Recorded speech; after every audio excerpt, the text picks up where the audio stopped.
The Calgary Stampeders season ends in disappointment as they were eliminated from the playoffs in the West semifinal for a second year in a row. Too many penalties and an inability to capitalize on drives cost the team as they reflected on the loss and the future while they cleaned out their lockers Monday morning. We learned a lot about each other. We played damn hard every opportunity we got. It's just how this game works sometimes. If you don't win the championship, it always ends sour. And yesterday was up there, man. It was up there for me personally in my life and my career. That was a frustrating game, frustrating feeling afterward. But we're on to next year, man. We are definitely on to next year. It makes it hard because when you look in that locker room, we had every single thing we needed. I mean, every single thing from quarterback to running back to defense to offensive line. Everything was perfect to the second strings being really good. And we just couldn't put it all together. So that's really the disappointing thing in this whole season. It hurts knowing that, our locker room won't be the same.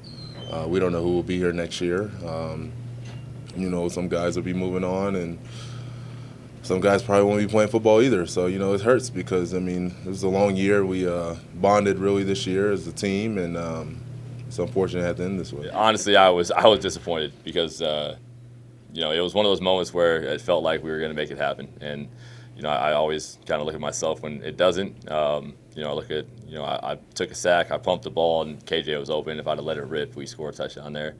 So those are the things I look at. But, it was fun to get back out there. I just wish we could have made it happen there at the end.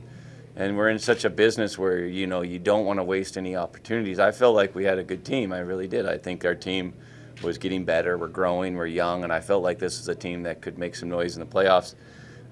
Maybe this is a step or a hurdle we needed, but it certainly feels pretty hollow right now. It hurts because if we could have got that first win, and maybe we could have taken off.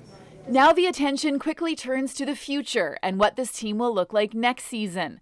The locker room could lose some key members who in the last 8 seasons helped lead the organization to 4 Grey Cup appearances and 2 championships. 50-50 right now, honestly, and it's not really up to me right now. I feel I could keep playing, and I want to come back, but it's the things outside of football that's gonna determine it. So we'll see what happens. Last year it took a bit longer. This year you guys will all know sooner or later. I've spent my whole career here. I would love to get another year here and all that stuff like that, but I don't control that. What I do control is the coming to this off season, really work and really get my body ready. So regardless of whoever believes that I can come in and be an impact for their team on their offense, that I could be ready for that, and that's all I could do. The writing's usually on the wall when you pay another guy, and I want to be a starter. I'll never accept sitting back and watching somebody else play. So we'll see what happens, but I'm just keeping my head up, staying confident, just looking forward to playing football. There's a standard of excellence here that I just look forward to being able to continue, and it pains the crap out of me, man, to be able to not perform better in the biggest game of the year, and to not lead us to a playoff run. But I am still young. There's so many more football games ahead of me, and I just know that I just know what this organization expects, and it aligns with what I believe in.